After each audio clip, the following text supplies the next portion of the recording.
What's good, all my trader and investor homies? It's your boy Kevin. This is Touchdown Trades. I'm your trading BFF, your stock market bestie. And in today's video, I'm going to be interviewing the CEO of a penny stock company that is literally trying to change the restaurant industry. We love disruptive and innovative companies on this channel. That's why we're so big into EV, autonomous vehicles, that type of thing. And I know what you're thinking to yourself. You're thinking, oh, the restaurant industry, there's no flash there. This is not disruptive. Well, what this company is trying to do is actually really cool. It's a very cool business plan. So stay tuned till the end. And after the interview is over, we'll wrap it up by breaking down the stock chart, talking about where we think this company is headed, the direction of the business model, how they're going to project growth and that type of thing. So stay tuned and let's jump right into the interview.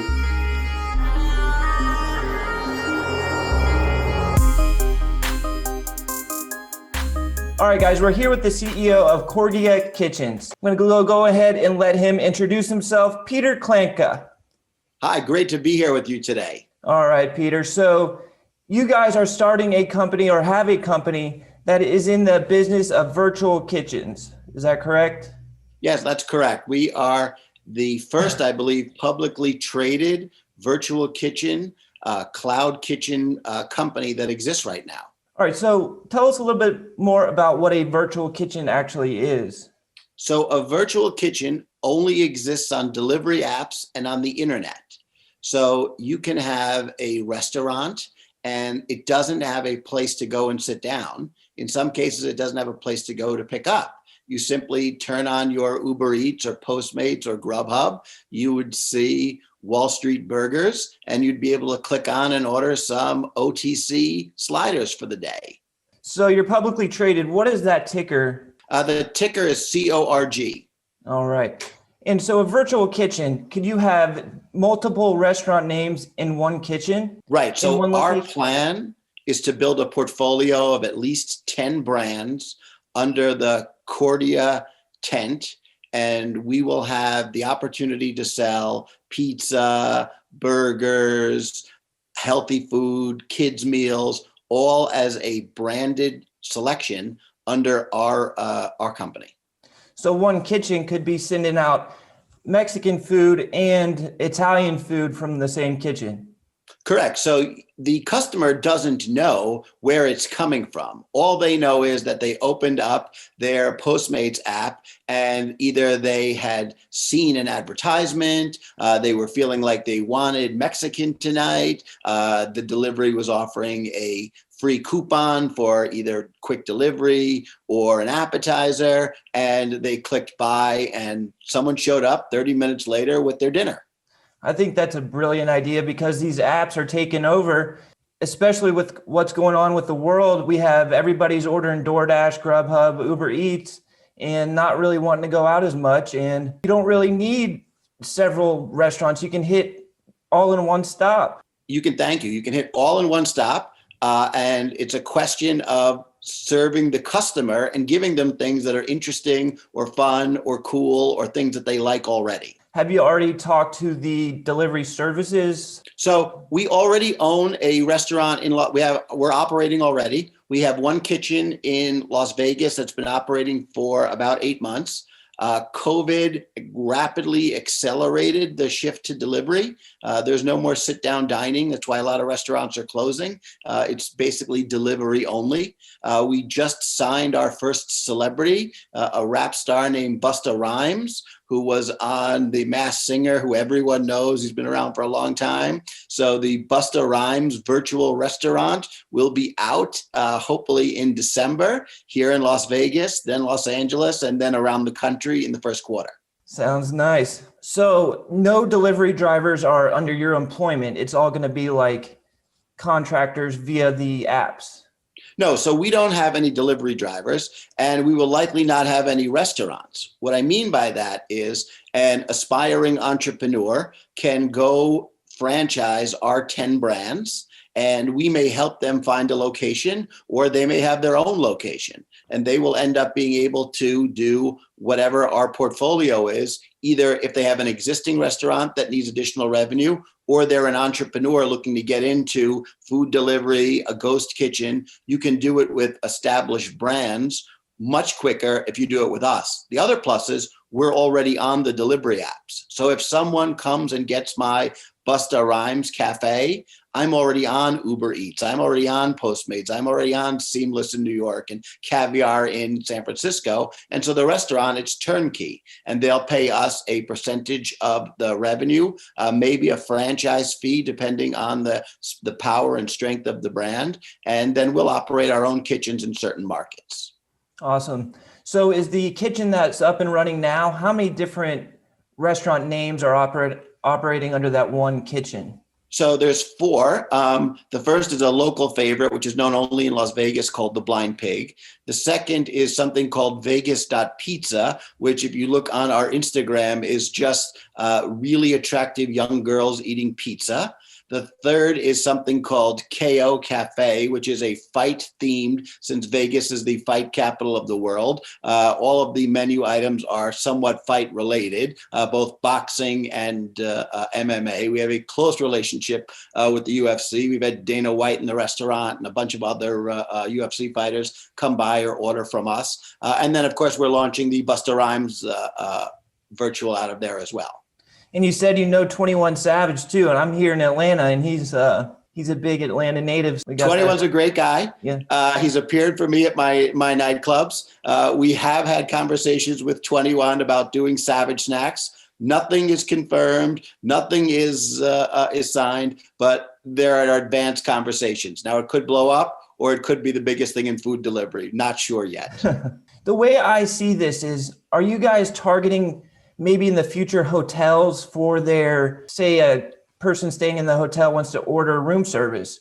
Why would a hotel need a kitchen when they could go to somebody like you and maybe work with a company like you guys and get rid of the room service altogether and target hotels and casinos?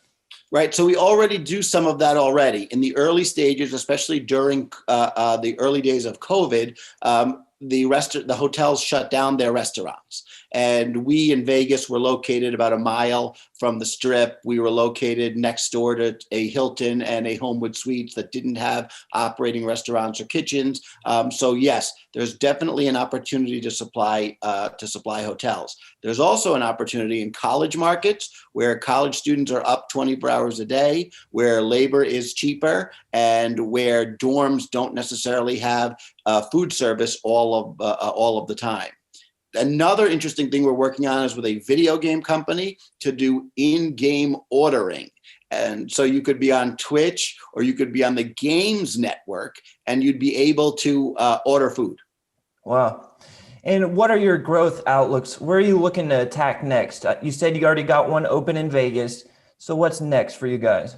So I want 10 brands, 10 portfolio brands like Busta Rhymes, like 21 Savage, like my video game. And we're probably having 20 different conversations right now with an NFL quarterback, a female celebrity that wants to do something for healthy kids, an app that's been downloaded 1 billion times or something like that. That's an exaggeration, but a very popular app.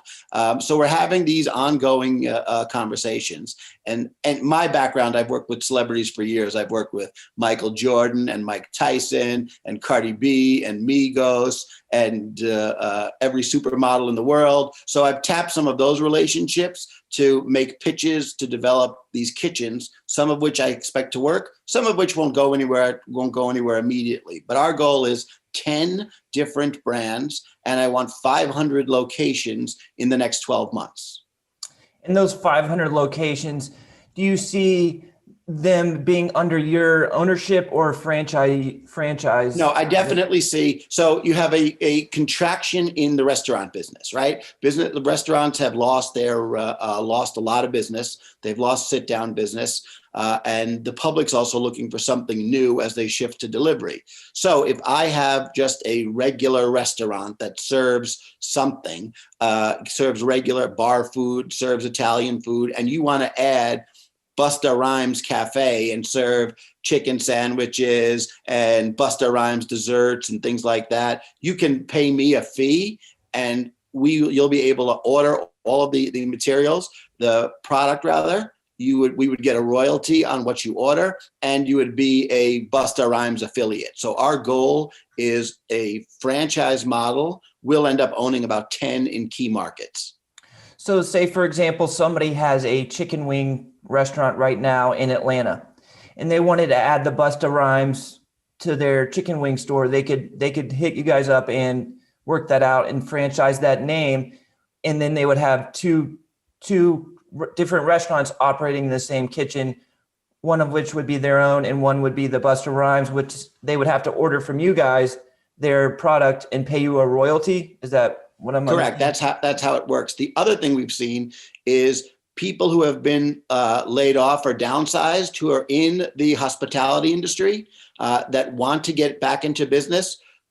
For 10 grand, you can be in business with us and have 10 different brands and a storefront location and be on all of the delivery apps, versus opening your own restaurant, which is a minimum of 100, but more like $1 million to open. How about marketing and getting name recognition out there? So how are you attacking these to try to sell these franchises?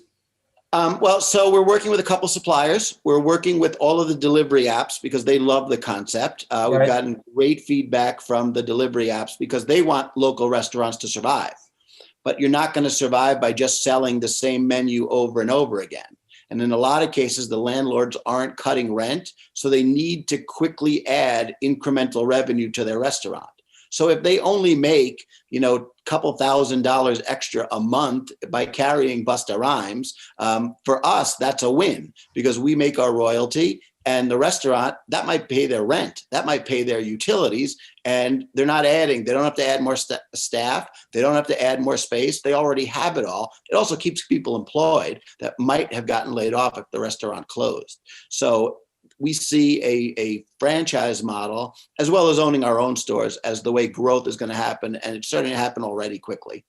Right. I think it's a brilliant idea. And I think Thank you. There's a lot of opportunity in the, not only the delivery space, but the hotel industry, and getting rid of, to me, having a kitchen in a hotel doesn't make sense when you could have a centralized location, just getting those room service orders. And different menus. That's the other thing is you don't have to have 9 different restaurants inside of a hotel.